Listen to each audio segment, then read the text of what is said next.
But then I realized in reading this decision, I was mistaken. It was worse than that.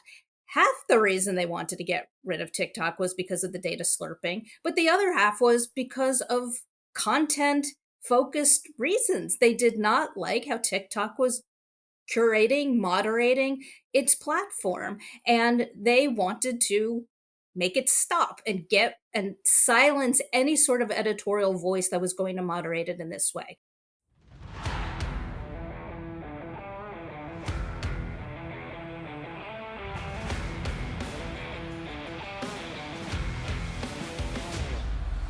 Welcome to Law and Chaos. Today, we've got an interview with TechDirt's Kathy Jealous, who's going to walk us through the D.C. Circuit's opinion banning TikTok. And for subscribers, we'll bring you up to speed on Rudy Giuliani's continuing efforts to dodge justice in 2 separate courts. We got a lot to cover, so let's get after it. Happy Friday, Chaos Monkeys. I'm Liz Dye, and with me, as always, is Andrew Torres. Andrew, how are you? I'm great, Liz, although it has been a day. How about you? I mean, yes, it has been a day. You know what? The thing about having adult children, you're still a parent. And when they need you, you're still a parent and they still get to call on you. So God bless, and I love my kids. Okay, and speaking of kids, how about we talk about TikTok? Sir, have you heard of TikTok? Does your child like TikTok? Hello, fellow kids. Yeah. I don't know why you're talking about my child. Like, I, for one, have all the knowledge of all the TikToks. Yeah. And since you and I are the same age, Oh, no, we're I not. imagine that yeah, the internet is a series of tubes. No. I do know what TikTok is. I assume that all of our listeners know. But okay, it's, an endless stream of short videos, user content uploaded. And it's delightful to people who have that kind of attention span. I'm not one of those people. I was addicted to Twitter because 180 characters is just fine by me. But it's a big thing. It's a very big thing with the youth. The youths love the youths. TikToks. Except I've been assured. they may not get to have it for much longer, thanks to Congress and the D.C. Circuit Court, which said that it's going to get banned. So enjoy your endless stream while you can, kids. No, seriously. We're going to talk about this, but I would like to take us back for like 5 years or 4.5 years to the Trump administration, which is the genesis of this problem. The world is problem. about to do that in a month. So I I know, and I'm sure it'll be much, much worse. But let's go back in our little time machine to June of 2020, when Donald Trump had decided that COVID wasn't real. So it was time for him to start going back to holding in-person rallies.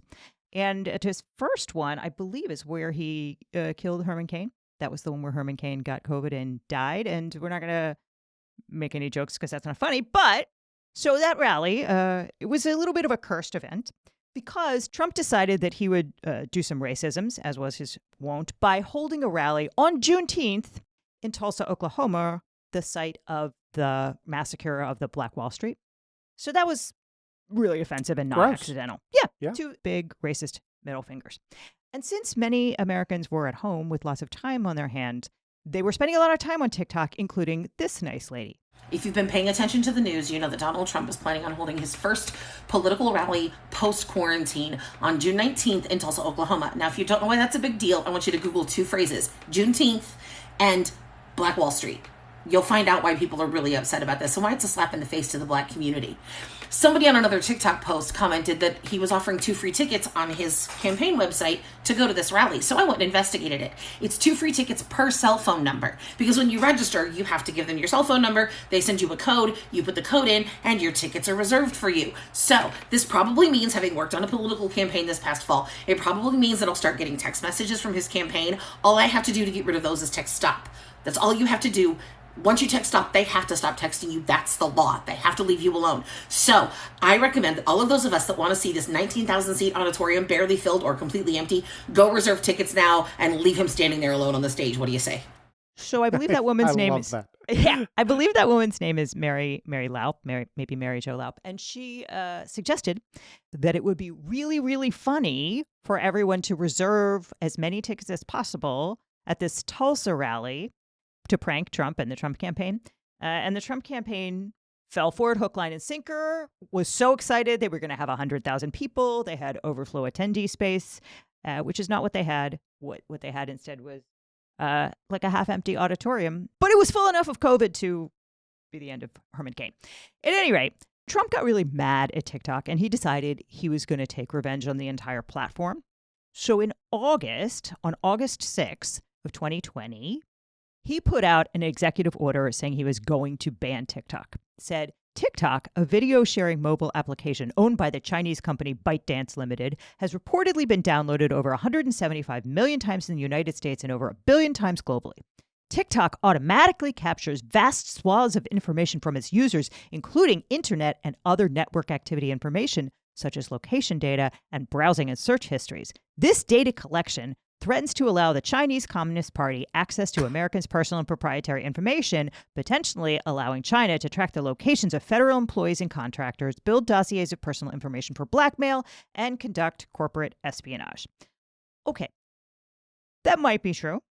I mean, that data collection part is true, but... And it's true of every app that you have, right? It's true of Facebook. It's true of Instagram. Right. It's true of all of your apps. They are all slurping up your data. I don't think that this is particularly interesting. And by the way, you can buy that data, right? You can buy all that cell phone data. That's what they do outside, like abortion clinics. That's the whole basis of the 2000 Mules thing, was like they bought up cell phone data or purported to buy it. Like, you can buy all that on the open market, and so can China. But anyway, going on. But if I shout China loudly enough. But if you shout China, yeah, that's a good preview of what's about to happen. Going on. TikTok also reportedly censors content that the Chinese Communist Party deems politically sensitive, such as content concerning protests in Hong Kong and China's treatment of Uyghurs and other Muslim minorities. This mobile application may also be used for disinformation campaigns that benefit the Chinese Communist Party, such as when TikTok videos spread debunked conspiracy theories about the origins of the 2019 novel coronavirus. It's the Can we play that Simpsons clip of comic book guy going, "Ooh, a sarcasm detector. That's real useful." I'm sorry, my brain has broken. Right. I mean, these are the people who, steadfastly insist that Russia did not try and interfere in the 2016 election. And for Donald Trump to pretend that he gives a shit about the Uyghurs is pretty thick. Yeah. Anyway, so he said that TikTok was going to get banned and that it was going to have to get bought by an American company, at which point hijinks ensued. So the first suitor was going to be Microsoft. Microsoft said it was going to buy it. And you guys, I know that it's going to be much worse this time around, but please listen to this clip. You'll know it when you hear it. But if somebody, and whether it's Microsoft or somebody else buys it, that'll be interesting. I did say that if you buy it, whatever the price is, that goes to whoever owns it, because I guess it's China, essentially, but more than anything else. I said a very substantial portion of that price is going to have to come into the Treasury of the United States, because we're making it possible for this deal to happen. Right now, they don't have any rights unless we give it to them. So if we're going to give them the rights, then it has to come into this country. It's a little bit like the landlord-tenant. Without a lease, the tenant has nothing. So they pay what's called key money, or they pay something. But the United States should be reimbursed or should be paid a substantial amount of money. A finder's fee. That mother scratcher wanted the U.S. government to extract a VIG from Microsoft. Yeah, unbelievable. I mean, maybe you shouldn't put somebody with a mob mentality in charge of the government twice. But anyway, I understand. Okay, so then the Microsoft deal fell through. And by the way, it was never clear at any point in this process that TikTok was for sale. But okay, we were on this side of the water and we were talking about who was going to buy it. Then there was a deal with Oracle, because Larry Ellison, who owns Oracle, runs Oracle, I can't remember his exact title, but he's a big Trump donor. And so that was going to be a big boondoggle for Oracle. And then it did not happen, in part because the Chinese government said, no, we're not going to sell it to you. No, that's not a thing. In fact, I believe that the Chinese government actually put a ban on exporting the algorithm, which is the secret sauce that makes the app work. It was very funny because Stephen Mnuchin, the Treasury Secretary, he had a plan, and his brain, his giant bigly brain plan was that ByteDance could sell TikTok without the algorithms, to which every person who had ever been on social media was like, nobody wants it without the algorithms. The algorithm is what makes the whole thing work. Otherwise, you just have an undifferentiated feed. The whole point of TikTok is that it feeds you stuff that you Otherwise, you have hosting, is what right, you have. Yeah. right. So on September 23rd, 2020, TikTok moved for an injunction on this forced sale, and trial courts in D.C. and in the Northern District of California both enjoined this sale. Anyway, so that didn't happen. Trump left office. And while the Biden administration didn't try and enforce the same ban, the issue didn't really go away. And you and I can talk about why it didn't go away, Andrew. I mean, I have, as I've said, I think it's mostly xenophobia, right? It's so easy to shout national defense and China and then say we've got to do all of these crazy things. And, you know, I mean, you and I, Andrew, are tech gurus and we understand all of that. But I understand that the octogenarians in Congress are not all as hip to the technology as you and I are. Yeah, I don't think this is a tech issue. I think this is a democratic lack of spine issue, right? And it stems from the fact that Donald Trump is, we can say this without fear of being sued because this has been verified by the Republican Senate Judiciary Committee, is the preferred candidate of Vladimir Putin's Russia. They actively intervened in the 2016 election to boost his chances and undermine Hillary Clinton's chances. So he may not be a willing Russian agent, but that just means that he is a useful idiot. And so Republicans have tried very, very hard to craft a narrative that Democrats must also be in the thrall of some hostile foreign power. They've tried out Ukraine. That was very stupid and didn't work. So the thing that's kind of stuck, though, is Biden is really an agent of China. And so to prove that Biden is not an agent of China, but so to prove that they're not, Democrats have been lining up to prove that they are just as tough on China as the Republicans. And all of that led to passage of the 2024 Protecting Americans from Foreign Adversary Controlled Applications Act, or PAFACA. It's no face-orp, but it is an acronym. I need to tell you, that bill passed 352 to 65 in the House and 79 to 18 in the Senate. And of those 18 in opposition, 15 were some of the very worst monsters in the Senate. I'm not going to detail, but pick a horrible Republican senator who you hate. They probably were part of that 15. Plus, Bernie Sanders and Peter Welch from Vermont, so the state of Vermont, and Jeff Merkey of Oregon. It was signed into law by President Biden. This is basically, I don't know, the most bipartisan thing to pass out of the entire Biden administration. So a lot of this is on us. I know.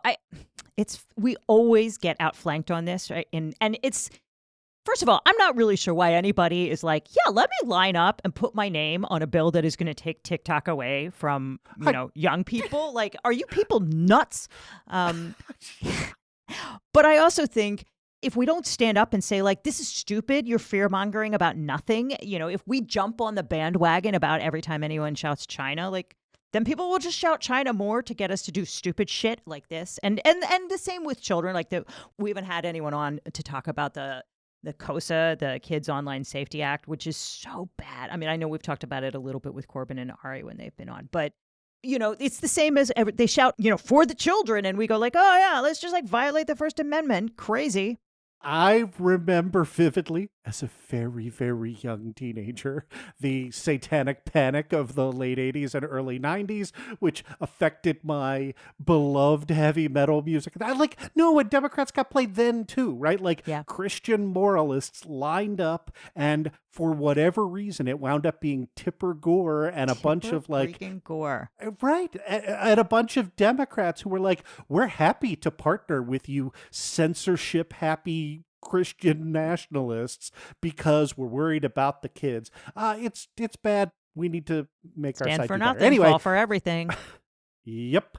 Anyway, PAFACA is codified at 15 USC section 9901. It is actually in the notes section. It's a little bit weird, but here's what it says in relevant part. It says, prohibition of foreign adversary controlled applications. It shall be unlawful for an entity to distribute, maintain, or update, or enable, said, a foreign adversary controlled application, right, within the United States. And then, basically it means a social media company.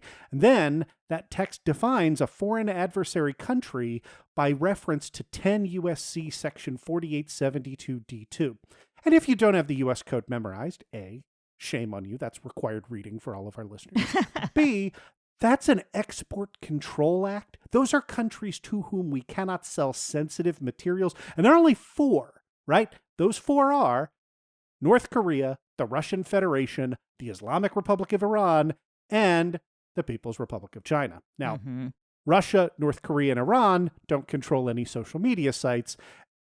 China doesn't either, right? But by the definition of the act, they do. Well, they do. I mean, look, they do. They Fair, have, they have WeChat. They have a lot of others. That's withdraw. fair. Yes. So, under the act's terms, they take effect within 270 days of passage, which is January 19th, 2025. You may recognize that as one day before Donald Trump takes office. And pursuant to the act, TikTok's parent company, ByteDance, could sell off TikTok in order to comply with it. But as we're going to talk about with Kathy, no, look, I do business transactions on a much, much smaller scale than TikTok, which would be valued in the billions of dollars. And you can't do that in the next 6 weeks, right? That if you do, you'll wind up with Elon Musk purchasing Twitter for 5 times its value, right? It's ridiculous. These things don't happen in that kind of a time frame.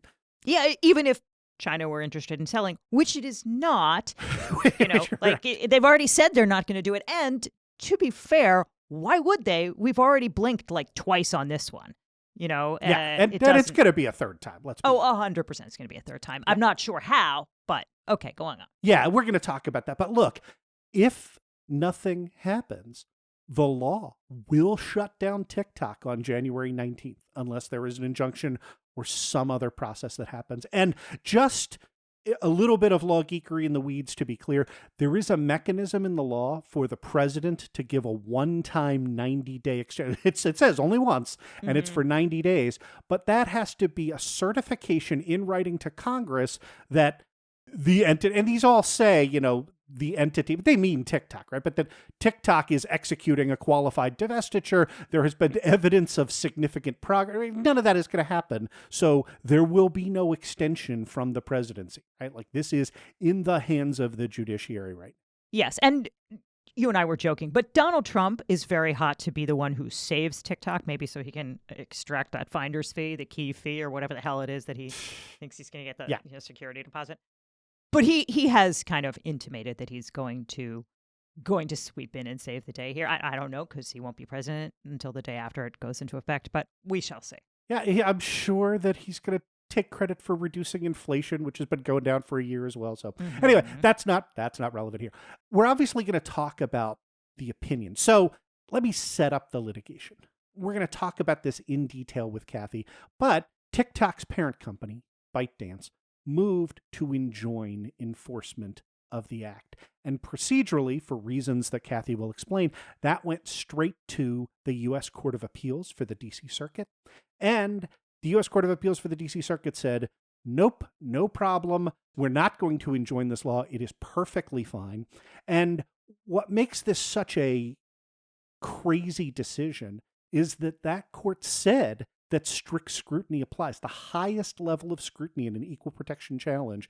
And the reason why strict scrutiny applied was because while the law restricted the freedom of speech, both of TikTok itself and of the millions and millions of people to post content on TikTok, the government's proffered justification for why it wanted TikTok to be subject to this law, to be divested, was, quote, to limit China's ability to manipulate content covertly on the TikTok platform.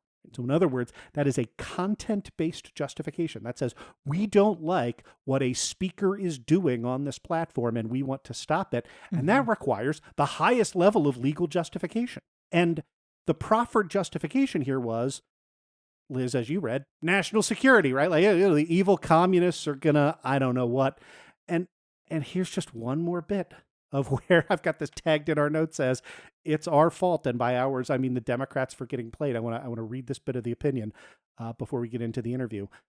The D.C. Circuit said, our deference to the government's national security assessment is redoubled by the repeated acts of the political branches to address the national security problems presented by the TikTok platform. The act was the culmination of extensive bipartisan action by the Congress and by successive presidents. It was carefully drafted to deal only with control by a foreign adversary, and was part of a broader effort to counter a well-substantiated national security threat posed by the PRC. So in addition to giving into moral panics being a bad political strategy and being a bad electoral strategy, it also screws you in the courts. So if you're wondering whether Democrats should stand up to Republicans, there are 3 good reasons why they ought to. Congratulations, Democrats. You played yourselves. Okay, we're going to be right back with this interview after this brief ad break, unless you are a subscriber at patreon.com/lawandchaospod or on lawandchaospod.com, in which case, not for you, baby.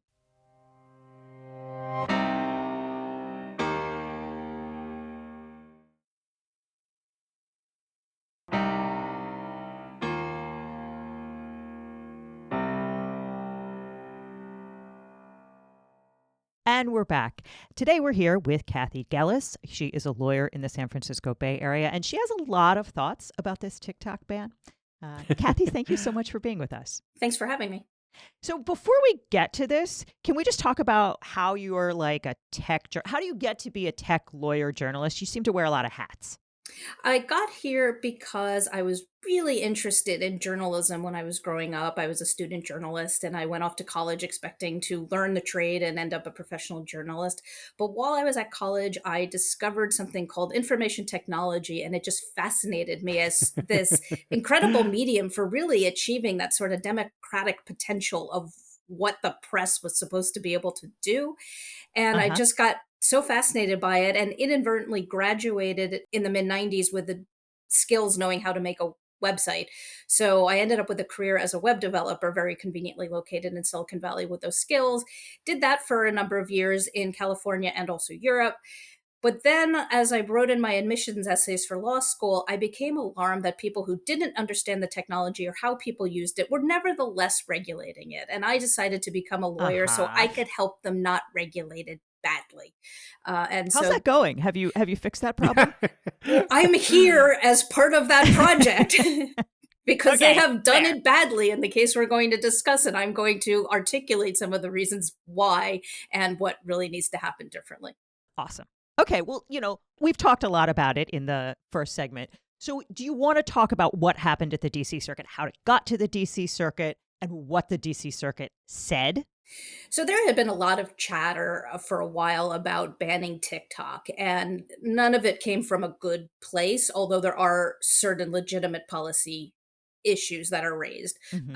There probably is a data protection problem, because there's a data protection problem with basically all digital technology, that there is a ton of data. That data is slurped up and then used by people who don't necessarily have the best interests of the people whose data they've slurped in mind. Plus there's privacy impacts.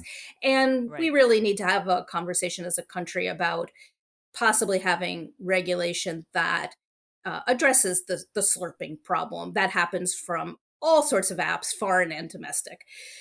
But this kind of ended up like a pretext, because meanwhile, a lot of people were upset that people were using TikTok to communicate with each other and say things that some of the powers that be did not like, probably because they were critical of those powers that be. And so there was a lot of rhetoric about thou shalt not, they must be banned, this is terrible, this is bad. Right. And somehow all this talk about must ban TikTok, which is farcical from a First Amendment perspective. This is a communications medium, and you have the government upset about how people are communicating. And somehow, where everybody should have said, duh, the First Amendment doesn't let us do it, the idea achieved escape velocity and ended up law. And part of how it ended up law was law is generally challengeable. But it can be less challengeable if, as part of the law, they clip its wings a little bit and restrict the jurisdiction of the courts to review it.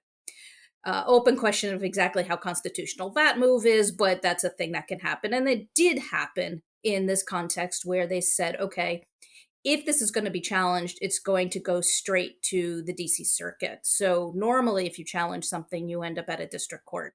And in this case, they bypassed the district court and said, we're just going straight to the Court of Appeals, and it will consider any issues related to the constitutionality.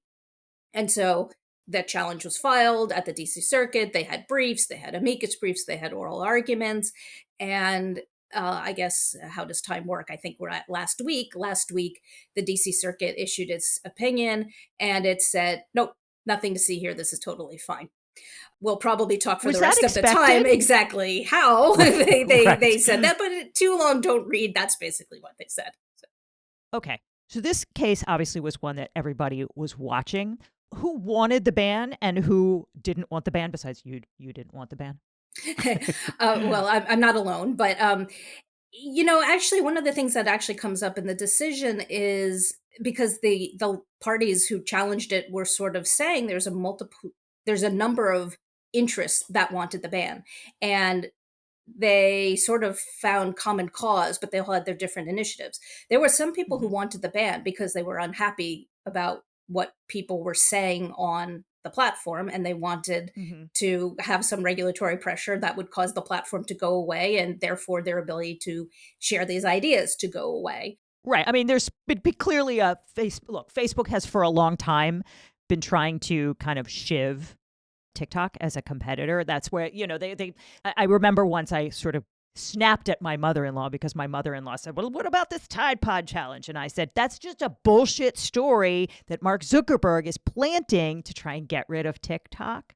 And that's kind of a reductive anecdote. And yet also, it can't be divorced from the fact that the American tech companies would very much like TikTok to go away so they could take that market. Or at least some of the American tech companies. I actually think I wouldn't say that all of them do, particularly any that are smaller and a startup, because any sort of regulatory pressure that could cause TikTok to go away distorts the ecosystem, which makes it hard for them to exist. So really the only ones are the big ones who seem to think that they can weather any sort of regulatory storm and could not possibly be hurt by a precedent that makes TikTok go away and not them.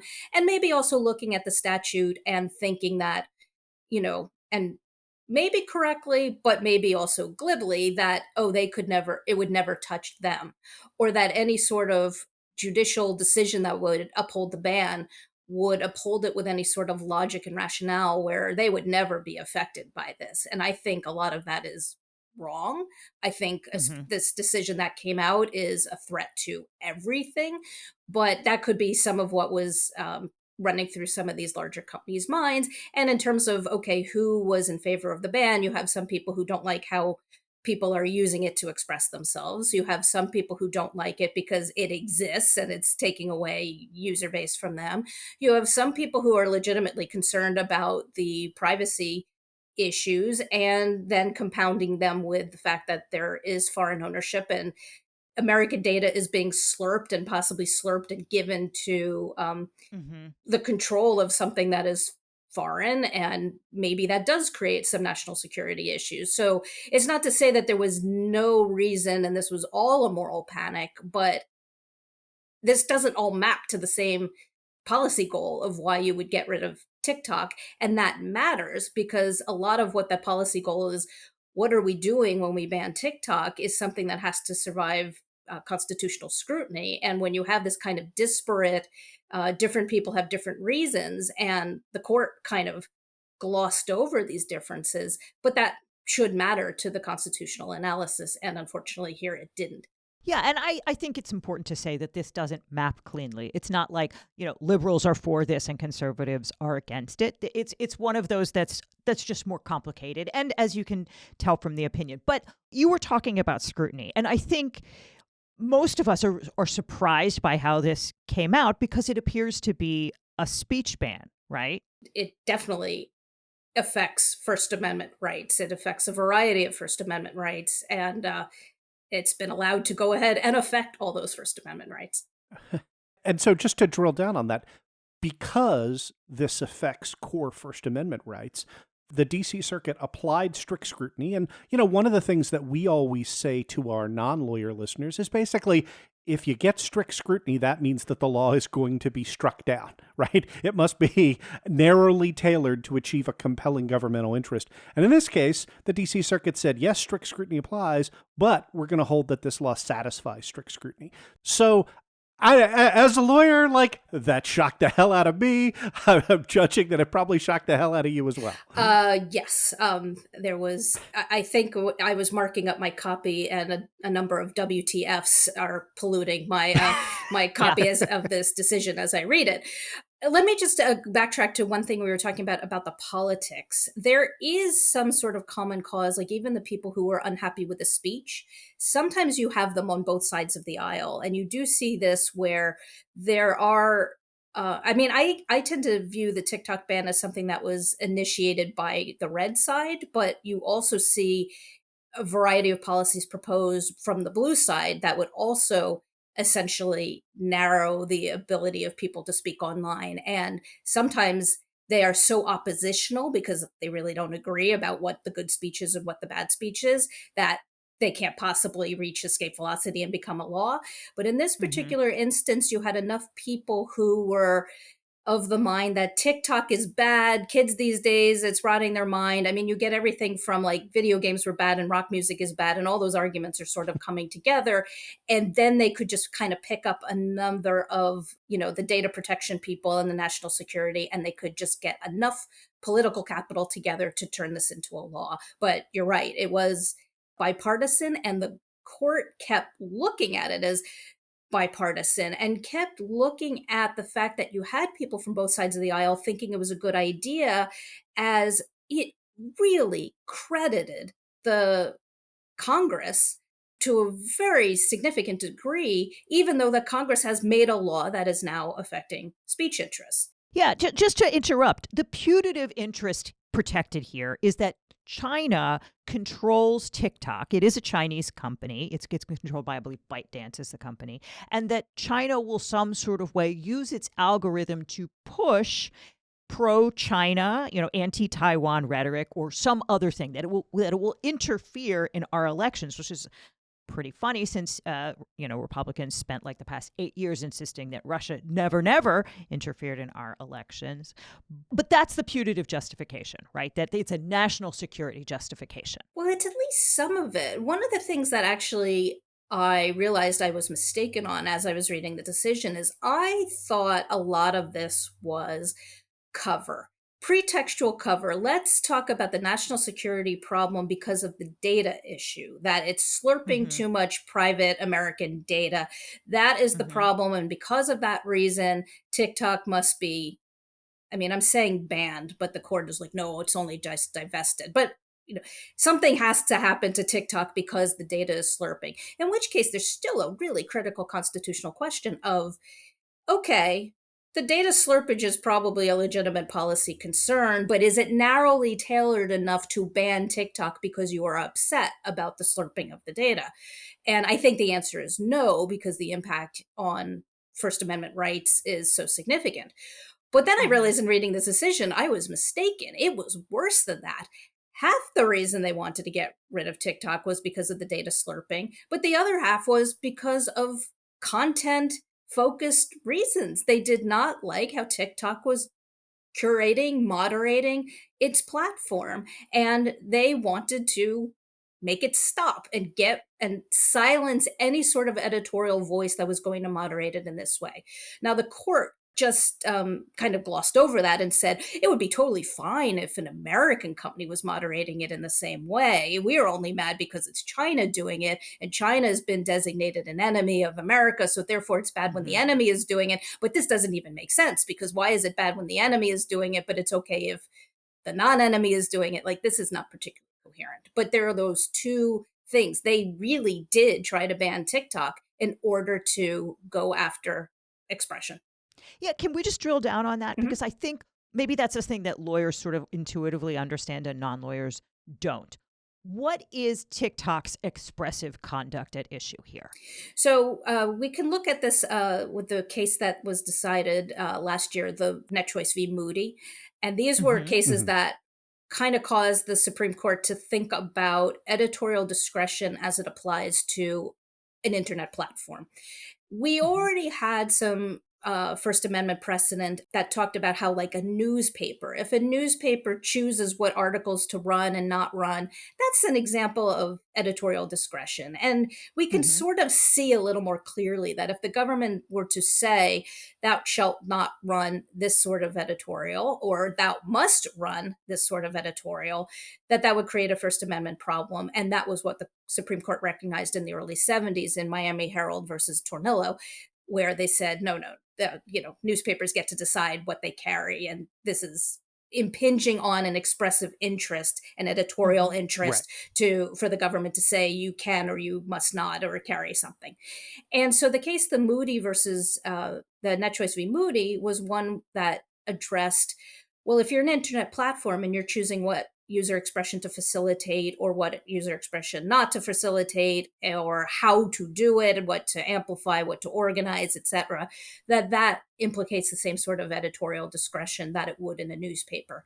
So that is TikTok's right that is impacted by this decision, because you actually had the government gunning for, we don't like how you're curating it, because the way you're curating it is representing the interests of China. Yeah, I just want to really specifically make one thing clear, because I think part of what TikTok's expressive conduct is here is the algorithm, is the curation, right? Because we get lost, we kind of chase ourselves around here about Section 230 and the platform versus publisher distinction, which is kind of sort of silly, I think. And we also have all of these arguments about states like Florida and Texas saying that you kind of can't deplatform people, or you must run specific content. And that is an editorial decision which has First Amendment protection. And TikTok's algorithm, which, as we discussed in the introduction, China refuses to sell it, and Mnuchin, Stephen Mnuchin, said that he was going to kind of buy the platform without the algorithm. The algorithm is expressive conduct. The algorithm is what makes the platform valuable, which is why Mnuchin's proposal was so laughable. And the algorithm is protected. And on the converse side, we as consumers and our right to consume the algorithm or interact with the algorithm, that is also expressive conduct, isn't it? Or have I got that wrong? Well, I think it could, but I think one of the things that the court also ignored was some of the First Amendment interests at stake are the platforms, and some of them are the people who use the platform, where it impinges on users' ability to speak, their right and ability to speak if they no longer can speak on this platform. And it also impinges on their right to consume speech if the platform goes away and now they can't. They should also, of course, have the right to interact with the algorithm too, but it's really that they're interacting with expression, and they're interacting with expression however it is organized. And this ban is saying, no, you don't get to interact with the expression because the expression has been somehow touched by China. And that's just not, that's really kind of what they're saying. And it's just not enough to overcome the First Amendment bar towards messing with how people get to interact with expression, because it's not just their only ability to express themselves, but to interact with expression. And this messes with it, and without any sufficient justification. It's really just, and I'll keep saying this, it's really just a lot of hand waving, and hand waving should not survive strict scrutiny. Yeah, well, and that's actually kind of a perfect transition back. I think we, sort of walk the path around the standard of review question that I posed to you about 10 minutes ago in a productive way. But let's talk about what the court said. And then, I want, because, we're all sort of roughly on the same side here, but I do want to push back a little bit about the justification. So the panel's majority decision, right? There was also a concurrence by Judge Srinivasan that, we're probably not going to get to. But the holding was that strict scrutiny applied to this law, and it applied because First Amendment expressive conduct was implicated. And in particular, that part of the justification involved the content itself, right? And you've alluded to that, Kathy, in talking about, a desire to avoid, misleading, editorializing, curating, that sort of thing. So I do not know. I'm going to ask this as a specific question. I do not know of another case, another First Amendment case in the modern era, which said that restrictions on speech survive strict scrutiny. Do you? I've literally never seen that before. I mean, I accept that there could be cases out there I don't know about, but from talking to other people, the same people you were seeing on the internet when you saw me complain, it would appear no. Because normally, if you want to, it's all very distorted about why do we have strict scrutiny. We have the right to free speech, and that basically means when the First Amendment says make no law, that means make no law. So if a law is going to get made anyway, and then if it's going to be allowed, it has to be narrow. We really want to thread a very tiny needle to say something really, really, really bad will happen unless we happen to do this. And don't worry, this is a very small, particularized thing because the imposition will hurt speech. So, yeah, to get to what you say, the whole point is if it hurts speech, strict scrutiny applies, and it is going to have a really hard time overcoming that constitutional bar because it hurts speech. So if you see the speech getting hurt, that is reason to not allow it unless it is something where it's being so careful and so narrowly tailored. It's really the only choice we had to do it, and we're going to really narrow the impact, narrow that constitutional injury, and only do it because we have absolutely nothing else to throw at it. And this wasn't the case. And the decision, again, is hand wavy about was there another choice? And it really sort of ended up giving a rational basis, rationale for why to do it. And rationale basis is like, did it have kind of a good reason to do it? Yeah, okay. There was a national security problem. National security is important. So this would seem to address it the way it understood the problem. So they kind of shoehorned a rational basis analysis into something that they had acknowledged probably needed to be strict scrutiny. Oh, interesting. Right, the lowest level of scrutiny for Right. what would be the highest level of scrutiny. But I want to drill down on your answer just to make it totally clear for the listeners. How did the DC Circuit get there, right? Like you've articulated, look, this is a compelling constitutional right. The law has to be super narrowly tailored. It has to be in service of a compelling government interest. What did the DC Circuit say that got them over those two rather large obstacles? One thing that is sort of worth noting is that I almost don't want to give them too much credit that they went with heightened scrutiny, that they went with strict scrutiny, because they kind of didn't. They might have done us a little bit of a favor if they actually ruled that strict scrutiny was the appropriate standard. Instead, what they decided to do was use it just sort of as a logical framework to say, well, if we can clear that, then we're definitely good. Whereas if they had decided that a lesser level of scrutiny was sufficient and their analysis cleared that, it would leave room for, yeah, okay, but if they actually used the right level of scrutiny, they would have found that this law is unconstitutional. And so it would impugn the outcome based on, well, they used the wrong type of analysis. So here they kind of like cleared the way to say, for the sake of argument, we're going to use the highest level of scrutiny. So when we clear that, we're serious and this is totally a constitutional law. Okay, and Kathy, we are going to take a quick break to play a couple of ads, and then we will be back with our interview right after that.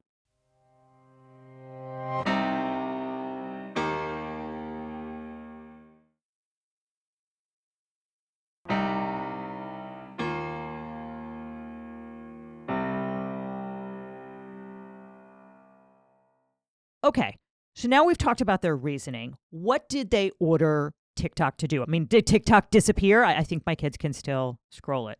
No, nothing would happen right away, or at least not right away in terms of decision was last week, and nothing would happen that quickly. TikTok has a problem. There is a ticking clock. That this statute hard-coded, you better be divested by January 19th, 2025. And TikTok, rather than cause itself to be divested, instead challenged this. But now they lost the challenge. And so there's a ticking clock with, what are we at, like 6 weeks or something like that, where what would happen. And practically, there's no way for TikTok to divest itself in 6 weeks. I mean, this transaction, even if they were willing to do that, it would just practically not be possible. It's ill-advised to do mergers and acquisitions and takeovers and due diligence in 6 weeks. I mean, stuff happens, but stuff is basically happening at the point of a regulatory gun, and that is not going to get good results for everybody. There's going to be some inequitability if that's what happened. Well, then, so it's not quite clear what its choices are. It's also waiting for the mandate to be issued, and nothing happens until the DC Circuit. They've ruled, but the ruling doesn't do something, but then there's a mandate, and the mandate kind of like etches that ruling into stone.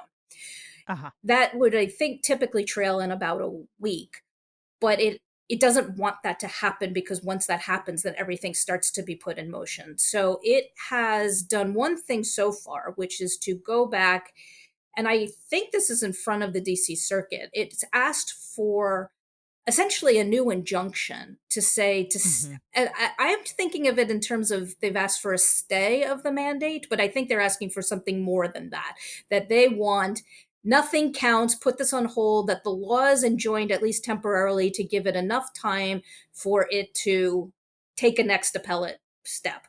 Now, what that next appellate step would be, I'm not quite sure. In theory, I mean, what my hope would be that there would be a petition for rehearing on bank, that we've only had one 3-judge panel take a look at this.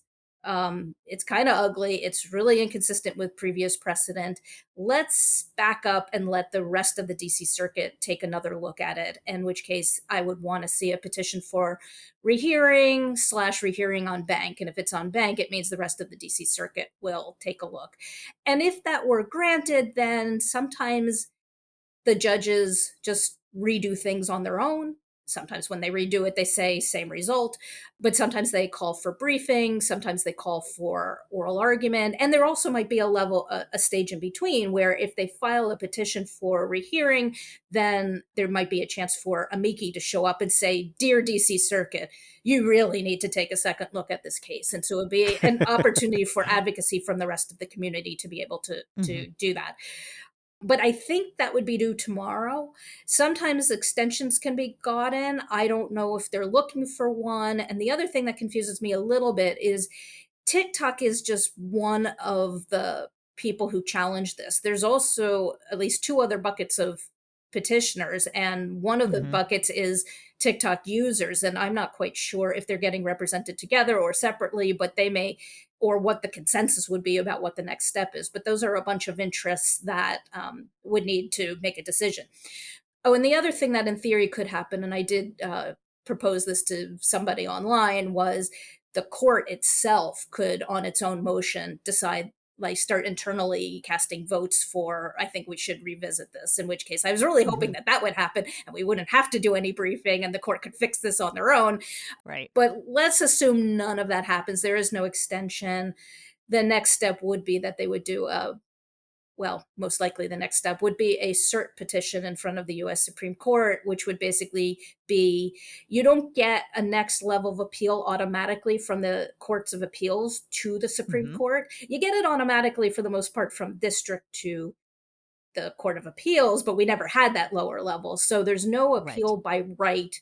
And I don't believe the statute was written with an appeal by right. Sometimes that can happen where you go up to the Supreme Court.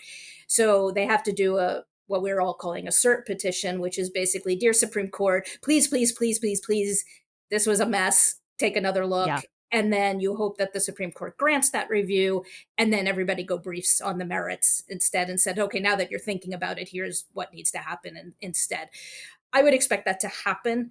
I think the other question that I paused on was whether there would be an attempt to have some sort of litigation on what is commonly referred to as the shadow docket, where you're looking for the Supreme Court to use whatever authority it has to sort of take control of how the litigation is progressing. And this is quite controversial, but if you're desperate, you use what you've got, and you might try to summon those forces if you can.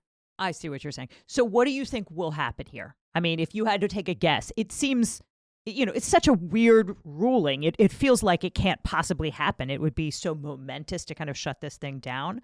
But that is indeed what the circuit has said. Well, I think for the crystal ball, I think as of, and I know like we're recording and releasing on a different day. I think as of, we'll know more as of December 13th, because I think that's when some deadlines will kind of come and go and we will Hmm. see. I know that in terms of asking for the preliminary injunction, I believe that their brief asking for it is in, and I saw that the government's brief was in. I don't know if there will be another round where they get to follow up on it, but that went in as of yesterday. So I think Hmm. it's a ticking clock for whether some, I guess they're waiting for the DC Circuit to do something, maybe give the preliminary injunction. And if a certain amount of time passes, then they'd probably go to the Supreme Court and ask for a slowdown. I'm hoping yes, because under principles of justice, like American law typically has not wanted to be disruptive when there's a chance of ruinous injury that may be reversed. And Hmm. you've got First Amendment issues here. This is pretty significant. This is a large company. Oh, the amount, the interests that are affected here are really sort of like status quo really is the thing that the law should be supporting here. And if it doesn't, I think we have a Agree. separate issue to complain about, which is what does it mean for potential constitutional injuries that can be allowed to happen before any chance of abating them? Because if that's something that American law is now doing, we have a separate constitutional problem beyond just the impingement on the First Amendment and things like that. So I'm hoping that some court somehow will step in and just slow things down. But then there's also the possibility of political things. It's possible, I think, that President Biden may have some options. Then, if Trump Mhm. takes office, he has some options. One of the things that TikTok has intimated is that Trump has now said that he doesn't mean it and doesn't want to ban TikTok. I find this, I'm not going to I put think he too, doesn't. I think he would like to save TikTok. That's my personal I feeling. think he might too, and also to look like the hero, but also to get people in his debt. But I think he's also the guy who started this, so it's all very confusing. And basically, we should not be down to just his whims for whether we get to keep our internet platform and communicating on it. So I'm really hoping that some of the grown-ups who are just supposed to make sure our constitutional order holds together at least call a timeout and let the dust settle and let us proceed in a less, alacritive manner, because this is a false timeline. Like it, I think a lot of the sense of urgency is really artificial, and hopefully that will be recognized, especially since the impact of causing the divestment will be so severe. Okay. Thank you so very much. That was super, super interesting. Thank you, Kathy. Thanks very much.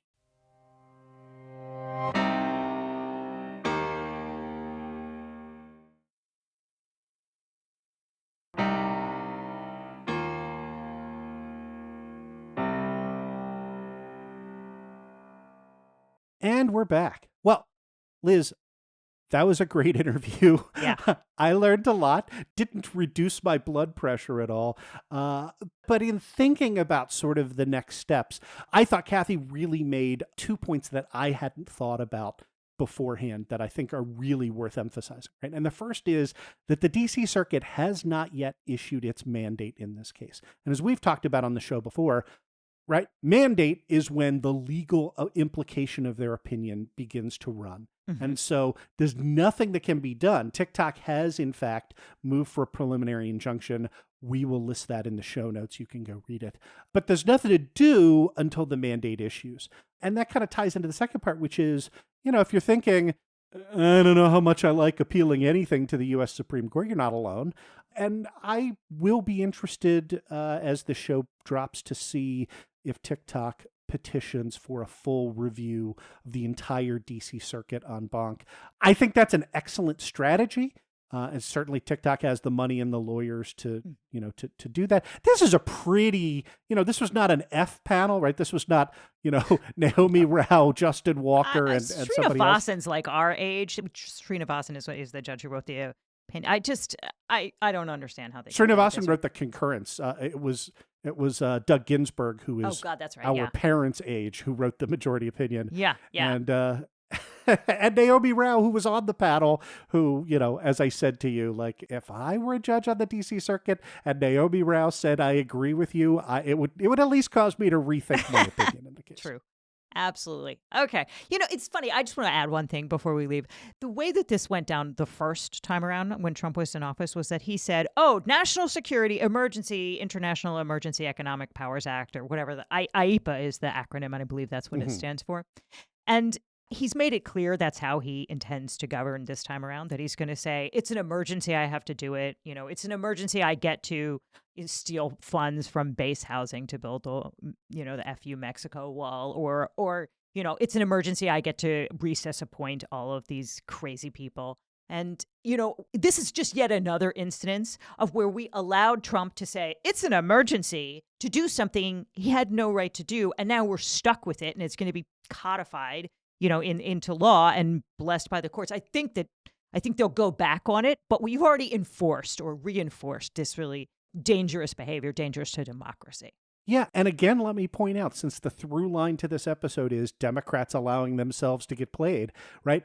The justification that Democrats have given for not pushing back on the presidential use of emergency powers has been, well, we want to be able to use those powers when it's our guy in office. We had our guy in office during a pandemic, and it did not stop Republicans from challenging everything he did, from mask mandates on down. So, there's no unilateral disarmament here, right? Like, they've already stomped all over our legitimate use of emergency powers. We should push back on their illegitimate use of emergency powers. Couldn't agree with you more. And before we leave this story, I just want to say, if TikTok does not petition for rehearing en banc from the full DC circuit, if they have to file a petition for a writ of certiorari with the U.S. Supreme Court, I believe that the U.S. Supreme Court will issue at minimum an administrative stay of the DC circuit's mandate and permit briefing, right? Like, I don't think this ban is going to go into effect on January 19th. I don't think Donald Trump is going to ride to the rescue on it either way. Like, I think the courts are going to stop it. I don't know, man. I've been wrong about a lot of stuff lately, so I hope I'm not wrong on that one. All right. That is going to do it for us today. Thank you guys so much. We will be back with written content on Monday and another show on Tuesday. What? Wait. If you are a subscriber, we do have a subscriber bonus for you, so don't hang up yet. All right. Have a lovely weekend, guys. Law and Chaos Podcast is a production of Raise Ipsa Media, LLC, is intended solely as entertainment, does not constitute legal advice, and does not form an attorney-client relationship. This show is researched and written by Liz Dye and produced by Bryce Blankenagel. Law and Chaos Pod, copyright 2024, Raise Ipsa Media, LLC, all rights reserved.